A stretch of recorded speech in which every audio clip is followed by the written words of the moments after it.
Justin Buzzard here with you. An acronym we might see at work, especially in this day and age, is RIF, Reduction in Force. Now, there may be times where a company has to reduce the workforce because their client, their customer, has changed requirements and as many people aren't needed. But oftentimes a RIF is because of poor planning from leadership where they overhired and now they have to get rid of a bunch of people. Or it could also be because they want more money and the bottom line is more important than long-term planning and they remove a number of people to save cash. I will never agree with the last part that I just said because I think there's other ways to save money in a business. As a company, they can look at things and instead of getting rid of people, reduce the resources they may have, find ways to automate to save time so that people can go out and do what is needed for the customer, the client.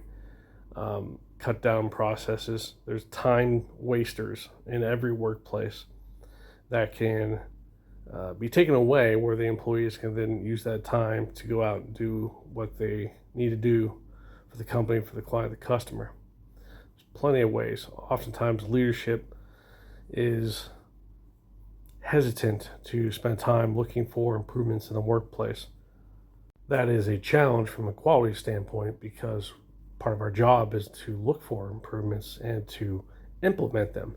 But without leadership in a company supporting that, it's very challenging. But there's plenty of ways, and I've worked on hundreds of projects that can save money in one way or another just by looking around and removing excess.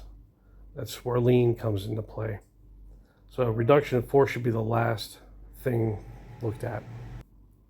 Anyone involved in the possibility, the potential of a RIF needs to take in all considerations before making that final decision in removing people. Because people are what make the company. The people are interacting with the client, the customer. When RIFs occur, culture is hurt, morale is hurt, and top down, bottom up, the relationship is changed and not in a good way. And over time, the client, the customer will feel that impact through the employees that work with them. Laying people off, letting people go is never an easy thing to do, but it should be done smart, wisely, and with empathy. And as a last resort, after spending a little bit of time and effort looking at all alternative ways to reduce costs, to save money. It feels in this day and age that RIFs are used a little too lightly and that short-term planning is more important than long-term, and that's not a good business strategy. Till next time.